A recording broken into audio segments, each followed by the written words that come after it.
इसी क्रम पर ही दर्शन करेंगे, यानी 1 से लेके 5 तक एक एक करके हम सारे दर्शन करेंगे और मैं डे वाइज आपको बताते चलूंगा कि आपको किस दिन पे कहां जाना है और किस दिन पे कहां पहुंचना है। चलिए दोस्तों, सबसे पहली बात करते हैं कि हम पंच केदार दर्शन करने के लिए हमारा जो नजदीकी रेलवे स्टेशन होगा या फिर नजदीकी हवाई अड्डा होगा वो कौन सा होगा।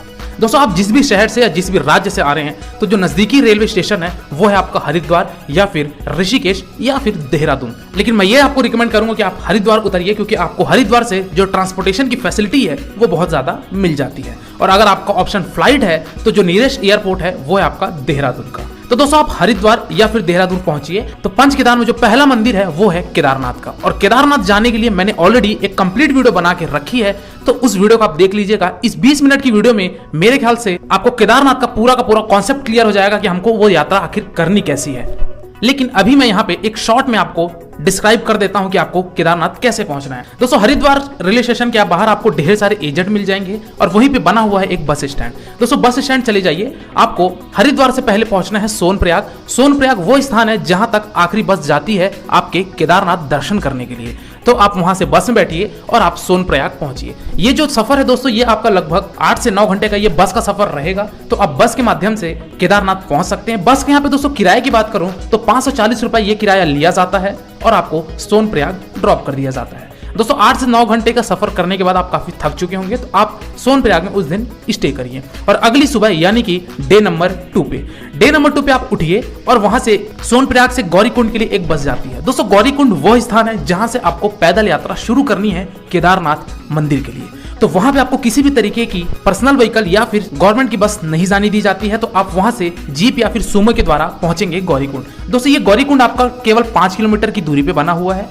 तो आप गौरीकुंड पहुंचिए और गौरीकुंड से अपनी पैदल यात्रा प्रारंभ कर दीजिए। दोस्तों, अगर आप पैदल यात्रा नहीं करना चाहते तो आपको हेलीकॉप्टर, घोड़े खच्चर सबका वहां पे ऑप्शन मिलेगा। अब मैं यहाँ पे ये सारी बातों का विवरण नहीं देता हूँ, क्योंकि यहाँ पे मैं विवरण देने लग गया तो केदारनाथ का खुद 20 मिनट का एक वीडियो बन जाएगा, जो कि ऑलरेडी मैंने बना चुका है, तो आप वहां पे जाके देख लीजिए।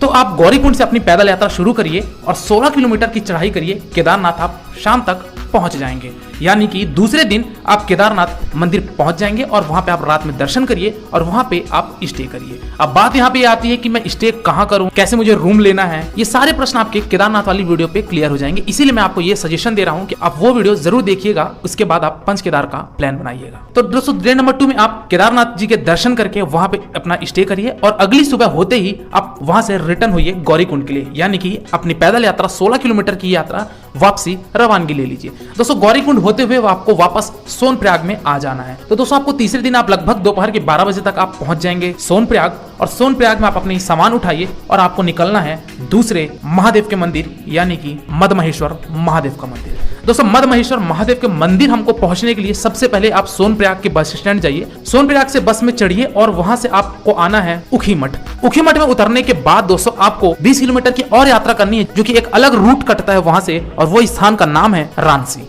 दोस्तों, रांसी आपको पहुंचना है और रांसी से ही आपकी पैदल यात्रा प्रारंभ हो जाती है मदमहेश्वर महादेव मंदिर के लिए। तो सबसे पहले दोस्तों आप रांसी उतरिए और रांसी में आपको ज्यादा होटल तो नहीं देखने को मिलेंगे, लेकिन वहां पे होम स्टे की व्यवस्था है। 1-2 प्राइवेट होटल देखने को मिल जाएंगे, तो वहां आप अपना स्टे करिए। अब यहाँ पे बात करते हैं होटल्स की। यहाँ पे रेट दोस्तों आपको ज्यादा नहीं मिलेगा, 200 से 300 रुपए स्टार्ट हो जाता है और ये आपका 500-600 रुपए के ऊपर नहीं जाता है। पंच केदार यात्रा का जब दर्शन करेंगे तो आपको काफी पोलाइट नेचर के वहाँ लोग मिलेंगे, सब वहाँ हेल्पिंग नेचर के स्वभाव के हैं, आपको किसी भी तरीके की कोई कठिनाई होने नहीं देंगे। तो दोस्तों आप रांसी में पहुंचिए और वहां पे अपना स्टे कर लीजिए। चलिए दोस्तों, यहाँ पे ये भी बात कर लेते हैं कि हम जो रांसी पहुंचे, यानी कि उखीमठ उतर के आप जो रांसी आए वो आप टैक्सी के द्वारा आए, और टैक्सी वाला आपको जो कॉस्ट लेते हैं दोस्तों, अगर आप शेयरिंग में आ रहे हैं तो फिर आपका 100 रुपए में आपको वो छोड़ देंगे। अन्यथा आप अगर पूरी टैक्सी बुक करते हैं, अगर आपका परिवार है, अगर आप 5-6 लोग हैं, टैक्सी बुक करवाते हैं या सोमो जीप बुक करवाते हैं, तो उन लोग 1000 रुपए लेते हैं ये 20 किलोमीटर की यात्रा तय करने के लिए। तो दोस्तों आप रांसी पहुंचिए, रांसी में स्टे करिए। खाने की अगर मैं दोस्तों यहाँ पे बात करूँ तो आपको शुद्ध शाकाहारी भोजन मिलेगा, आपको ट्रेडिशनल फूड वहां देखने को नहीं मिलेंगे। नॉन वेज फूड की तो आप कल्पना ही मत कीजिए, और आपको वहां शुद्ध शाकाहारी पराठा, रोटी, दाल, चावल, यही सारी चीजें आपको वहां देखने को मिलेंगी। तो आप वहां अपने भोजन की व्यवस्था इस प्रकार कर सकते हैं। अगर मैं यहाँ पे कॉस्ट की बात करूं तो दोस्तों आपको खाना 40 रुपए से लेके 80 रुपए के अंदर अंदर आपको भरपेट खाना मिल जाएगा, जो कि काफी स्वादिष्ट भोजन होता है। चलिए दोस्तों, तो ये तो थी दोस्तों हमारी बातें कि हमको रांची में रुकना है, और तीसरा दिन हमारा यहाँ पे कंप्लीट होता है, डे नंबर 4। चौथे दिन आपको उठना है और आपको पैदल यात्रा शुरू करनी है, जो कि 16 किलोमीटर की यह यात्रा पुनः आपको चढ़ाई करनी है। और इस पैदल यात्रा के दरमियान आपको केवल एक कॉलेज बैग ही पकड़ना है। ज्यादा सामान आप लेके मत चढ़िए क्योंकि 16 किलोमीटर का ट्रैप काफी ज्यादा दुर्गम होता है। और अगर आप पैदल यात्रा नहीं करना चाहते हैं तो आपको वहां पे मिलेगा घोड़े खच्चर। दोस्तों घोड़े खच्चर वाले जो कॉस्ट लेते हैं 2500 रुपए लेते हैं आपका सिर्फ एक बार का जाने का, यानी कि 16 किलोमीटर ट्रैकिंग करना है तो आप घोड़े खच्चर के द्वारा कर सकते हैं जिसका कॉस्ट 2500 रुपए होता है। तो दोस्तों आप अर्ली मॉर्निंग अपनी ट्रैक स्टार्ट कर दीजिए। शाम होते होते मदमहेश्वर महादेव के मंदिर तक अवश्य पहुंच जाएंगे, क्योंकि आप अगर सुबह से ट्रैकिंग करते हैं तो 16 किलोमीटर की यात्रा आप आराम से शाम तक तो कर ही लेंगे। अब यहाँ पे बात ये आती है दोस्तों कि सुबह से लेकर शाम तक हमको अगर पैदल चलना है, यानी कि 16 किलोमीटर की ट्रैकिंग करनी है, तो इस दरमियान हमको क्या कहीं कुछ खाने का, नाश्ते का, चाय पानी का व्यवस्था मिलेगा। तो दोस्तों आप जब ये 16 किलोमीटर की यात्रा करेंगे तो आपको जगह जगह रुकने की भी व्यवस्था मिलेगी। साथ ही साथ वहाँ पे छोटे छोटे आपको ढाबा मिलेंगे, छोटे छोटे टी स्टॉल देखने को मिलेगा, जो कि अलग अलग गाँव से गुजर के आप जाएंगे तो वहाँ पे ये सारी चीज की व्यवस्था मिल जाएगी। तो अगर आपको ये भी लगता है कि हम थक चुके हैं, अब मेरी स्टेमिना खत्म हो चुकी है, तो आप कहीं भी जो नजदीकी गांव होगा वहां पे आप रुक सकते हैं। हर गांव में दर्शनार्थियों के लिए रुकने की व्यवस्था है। 200 से 300 रुपए वो प्रति व्यक्ति चार्ज करते हैं और आपको वहां रुकने दे दिया जाता है। खाने पीने की भी व्यवस्था हो जाती है। और अगर आप रुकना नहीं चाहते हैं तो चाय नाश्ता करते हुए आप अपनी यात्रा जारी रखिए और शाम तक आप मदमहेश्वर महादेव पहुंच जाएंगे। दोस्तों शाम को महादेव जी के दर्शन करिए। दोस्तों आरती का टाइम है शाम को 6 बजे और एक सुबह को 6 बजे। तो आप अगर आरती में पहुंच जाते हैं तो उस आरती में सम्मिलित हो जाइए और वहां पे अपना उस दिन रात में स्टे करिए। दोस्तों वहां पे भी मदमहेश्वर महादेव में 10 से 15 होटल देखने को मिल जाएंगे और वहां पे होम स्टे की भी व्यवस्था है। तो आप चाहें तो वहां पे रुककर अपनी रात गुजार सकते हैं, या फिर अगर आप खुद का टेंट लगाना चाहते हैं तो टेंट भी लगा सकते हैं। किसी भी तरीके की कोई रोक टोक नहीं है।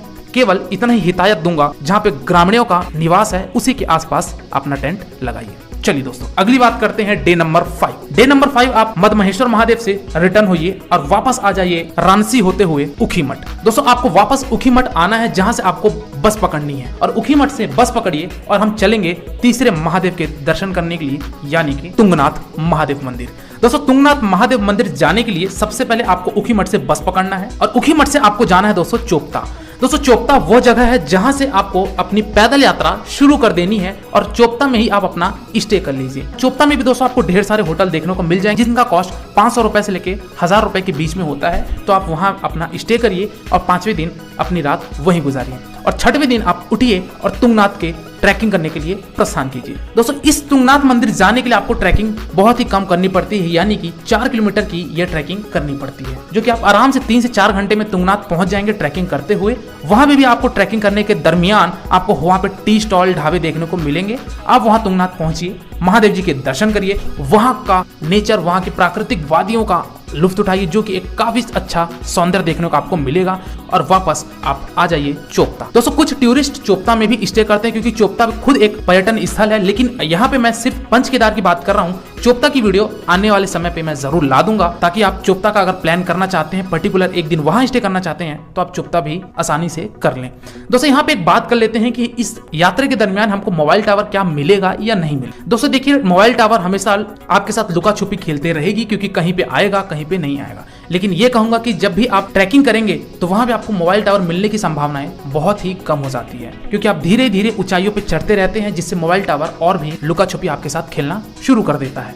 चलिए दोस्त हम चोपता पहुंच चुके हैं। डे नंबर 6 हम चोपता में बिताए और उस दिन भी आप रात में स्टे करिए और अर्ली मॉर्निंग यानी कि डे नंबर 7 पे आप बस पकड़िए चोपता से ही और जाइए गोपेश्वर। दोस्तों चोपता से आपको सरकारी बस मिल जाएगी या नहीं तो आपको प्राइवेट बस भी मिल जाएगी, तो आप गोपेश्वर पहुंचिए। सरकारी बस की अगर यहाँ पे कॉस्ट की बात करूं दोस्तों तो आपका 75 से 80 रुपए लेता है प्रति व्यक्ति, और यही अगर प्राइवेट की बात किया जाए तो 100 रुपए लेता है। आपको पहुंचना है गोपेश्वर। दोस्तों गोपेश्वर में भी आपको होटल्स और आपको वहां पे भोजन की व्यवस्था मिल जाएगी। चोपता और गोपेश्वर की जो दूरी है ये 90 किलोमीटर की है और ये 90 किलोमीटर आपको बस के माध्यम से 3.5 से 4 घंटा लगेंगे और आप गोपेश्वर पहुंचेंगे। दोस्तों गोपेश्वर पहुंचने के बाद आपको वहां स्टे नहीं करना है, क्योंकि आप हार्डली 10 से 11 बजे सुबह पहुंच जाएंगे डे नंबर 7 पे। तो आप वहां से चले आइए सुग्गर। दोस्तों सुग्गर वह स्थान है जहां से आपको अपनी पैदल यात्रा शुरू करनी है और यह यात्रा है आपकी रुद्रनाथ मंदिर की। दोस्तों यही यात्रा एक ऐसी यात्रा है जो कि सबसे ज्यादा दुर्लभ यात्रा है और आपको काफी कठिनाइयों का सामना करना पड़ेगा, लेकिन हम महादेव का नाम लेते हुए, हर हर महादेव कहते हुए हम अपनी यात्रा धीरे धीरे जारी रखेंगे। महादेव दर्शन खुद ब खुद दे ही देंगे। तो दोस्तों आपको आना है सुग्गर। गोपेश्वर से सुग्गर आने के लिए कोई भी बस नहीं चलती है, वहां पे लोकल टैक्सी यूनियन वाले अपना खुद का ऑटो टैक्सी चलाते हैं। अब यहाँ पे आपको टैक्सी में बैठना है, टैक्सी से आपको आना है सुग्गर, जो की दूरी है आपकी 3 किलोमीटर की। और ये जो भाड़ा लेते हैं शेयरिंग टैक्सी वाले 20 रुपए का चार्ज लेते हैं और आपको सुग्गर में आके वहाँ किसी भी ढाबे वाले या किसी भी होटल वाले में अपना जो बड़ा सामान है वो सामान को रख दीजिए और आप अपने साथ एक बैग पकड़िए और अपनी ट्रैकिंग स्टार्ट कर दीजिए, क्योंकि अभी दोपहर के 12 ही लगभग बजे होंगे, 12-1 बज रहा होगा। तो आप वहां उस दिन स्टे मत करिए, आप अपनी पैदल ट्रैकिंग प्रारंभ कर दीजिए। दोस्तों सुग्गर से जो यात्रा करनी है आपको पैदल यात्रा, वो है 18 किलोमीटर की, यानी कि सबसे ज्यादा ट्रैकिंग करने वाला जो डिस्टेंस है ये आपका रुद्रनाथ महादेव जी का ही है। तो सुग्गर से आप अपनी ट्रैकिंग स्टार्ट करिए और आप धीरे धीरे बढ़ते बढ़ते बढ़ते बढ़ते 5 किलोमीटर के बाद आपको पड़ेगा पुंग बुग्याल। दोस्तों पुंग बुग्याल एक गांव है जहां पे आपको रुकने की व्यवस्था, खाने पीने की व्यवस्था वहां उपलब्ध होगी। और अगर मैं रेट की बात करूं दोस्तों, तो वही रेट 200 रुपए से स्टार्ट हो जाता है प्रति व्यक्ति। वहां पे आपको रात रुकने की व्यवस्था दे दी जाती है उन ग्राम निवासियों के द्वारा। तो दोस्तों अगर आपको शाम हो जाता है, यानी कि अगर आप 6-7 बज गए हैं, तो आप पुंग बुग्याल में अपना स्टे कर दीजिए, जो कि एक छोटा सा गाँव है और वहां पे आपको 8 से 10 होटल देखने को मिलेंगे। ज्यादा भीड़ होती नहीं है, तो आपको आसानी से होटल मिल जाएगा। अगर होटल नहीं भी मिलता है तो आप खुद से अगर टेंट लगाना चाहते हैं तो आप अपना टेंट लगाकर भी उस दिन वहां विश्राम कर सकते हैं। अगली सुबह उठकर, यानी कि डे नंबर 8, दोस्तों 8वें दिन आपको उठना है और अपनी यात्रा पुनः वापस से जारी रखना है रुद्रनाथ महादेव के दर्शन करने के लिए। दोस्तों आप अपनी यात्रा जारी करिए। आप पनार होते हुए, पितृधारा होते हुए, पंचगंगा होते हुए आप पहुंचेंगे रुद्रनाथ महादेव के मंदिर के पास। तो आप रुद्रनाथ जी के दर्शन करिए, वहां पे अपना स्टे बनाइए और उस दिन आप रात में स्टे कर लीजिए रुद्रनाथ में ही। दोस्तों रुद्रनाथ में भी वहां पे भी कुछ होटल्स हैं और रहवासियों का वहां पे होम स्टे भी दिया जाता है, तो वहां पे भी आप चाहें तो अपना रात वहां गुजार सकते हैं। तो दोस्तों आपका 8 दिन कंप्लीट होता है रुद्रनाथ में। 9वें दिन आप अर्ली मॉर्निंग, यानी कि 5 बजे 6 बजे जब भी उजाला होता है, तो आप अपनी यात्रा प्रस्थान कर दीजिए अपने गोपेश्वर शहर की तरफ। यानी कि अब आपको 18 किलोमीटर की यह ट्रैकिंग वापस रिटर्न करनी है, जो कि आपको लगभग 8 से 10 घंटा लगभग लग जाएगा।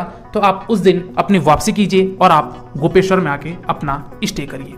दोस्तों गोपेश्वर में आपको उस दिन स्टे करना है, क्योंकि आप काफी ज्यादा थक चुके होंगे। उस दिन आप अपनी रात गुजारिए और 10वें दिन आप प्रस्थान करिए 5वें महादेव मंदिर, यानी कि कपिलेश्वर की तरफ। दोस्तों कपिलेश्वर पहुंचने के लिए आपको सबसे पहले गोपेश्वर से बस पकड़नी है और आपको जाना है चामोली डिस्ट्रिक्ट। दोस्तों चामोली बस स्टैंड पहुंचिए और चामोली में आपको उतर जाना है। चामोली से ही 2 रूट कटते हैं, एक आपके कपिलेश्वर महादेव की तरफ और आपका वहीं से एक रूट कटता है बद्रीनाथ धाम की तरफ। तो दोस्तों हमको बद्रीनाथ धाम अभी नहीं जाना है। अगर आप बद्रीनाथ जाना चाहते हैं तो ऑलरेडी मैंने एक वीडियो पूरी कंप्लीट बना दी है, जिसमें आपको बद्रीनाथ करने के लिए काफी सहूलियत मिलेगी। तो आप वो वीडियो जरूर देख लीजिएगा, जिसका लिंक आई बटन पे भी और आपके डिस्क्रिप्शन पे भी दिया हुआ है। चलिए दोस्तों चामोली हम पहुंच चुके हैं और चामोली से हमको वहां पे फिर टैक्सी लेना है और हमको जाना है हेलांग। दोस्तों हेलांग वह पॉइंट है जहां से आपको अपनी उर्गम पर्वत की तरफ यात्रा प्रारंभ करनी है। उर्गम पर्वत यानी कि कपिलेश्वर महादेव का जो मंदिर है वो उर्गम पर्वत पर ही स्थित है, जो कि आपको पैदल ट्रैकिंग करनी है केवल और केवल 2.5 से 3 किलोमीटर की तरफ। यहाँ पे आपको ज्यादा ट्रैकिंग करने की आवश्यकता नहीं पड़ेगी दोस्तों। तो आप चामोली से सूमो पकड़िए, टैक्सी पकड़िए, 100 रुपए आपका वो प्रति व्यक्ति लेंगे और आपको पहुंचाएंगे हेलांग। हेलांग से आप अपनी पैदल यात्रा शुरू कर दीजिए और आप 2.5 से 3 किलोमीटर पैदल यात्रा करने के बाद आप पहुंचेंगे कपिलेश्वर महादेव का मंदिर। दोस्तों कपिलेश्वर महादेव का मंदिर एक ऐसा मंदिर है जहां पे आपको पैदल यात्रा सबसे कम ट्रेवल करना पड़ा, जो कि 2.5 से 3 किलोमीटर के आसपास पड़ता है। तो दोस्तों आप कपिलेश्वर महादेव जी के दर्शन करिए, अपनी मनोकामनाएं मांगिए और आप काफी सौभाग्यशाली होंगे कि आप पंच केदार के दर्शन सफलतापूर्वक पूर्ण कर लेंगे। हर हर महादेव का नाम लेते हुए आप अपनी यात्रा रवानगी लीजिए हरिद्वार की तरफ, या फिर अगर आपकी फ्लाइट है देहरादून से तो देहरादून की तरफ।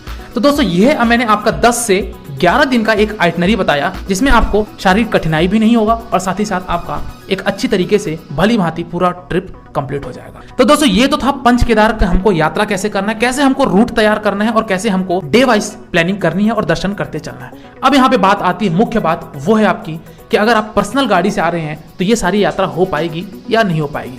दोस्तों अगर आपकी खुद की गाड़ी है तो निश्चिंत रहिए, आप आराम से सारे जगह पे दर्शन कर सकते हैं। रूट मैंने बता दिया, डे वाइज मैंने प्लानिंग बता दी, वहां आप अपनी गाड़ी पार करके जो भी पैदल यात्रा है वो तय करिए और वापस आके अपनी गाड़ी से ये सारी यात्रा कर सकते हैं। किसी भी तरीके की कोई परेशानी नहीं होगी। जहां पे कहीं भी पार्किंग की आपको चार्ज लिया जाएगा वो पार्किंग शुल्क आपको देना पड़ेगा, इसके अलावा आपको किसी भी तरीके की कोई प्रॉब्लम नहीं होगी। चलिए दोस्तों अगली बात करते हैं कि हमको कुल खर्चा कितना लग जाएगा इस पंच केदार की यात्रा, अगर हम बस के द्वारा करते हैं या फिर अगर हम टैक्सी के द्वारा करते हैं या फिर अगर हम खुद की गाड़ी से जाते हैं तो कितना खर्चा आ जाएगा। दोस्तों अगर आप शासकीय बस यानी कि उत्तराखंड राज्य परिवहन की बस का इस्तेमाल करते हैं तो उस केस में आपका खर्चा सबसे कम आएगा, यानी कि प्रति व्यक्ति अगर कॉस्ट बोला जाए तो अधिकतम 6 से 7 हजार रुपए में आप सारी यात्रा कर लेंगे, क्योंकि दोस्तों आपको रुकने का और खाने का ही सबसे खर्चा कम पड़ रहा है और साथ ही साथ आपके जो भी ट्रांसपोर्टेशन के खर्चे हैं तो वो गवर्नमेंट बस होने के कारण आपका उसका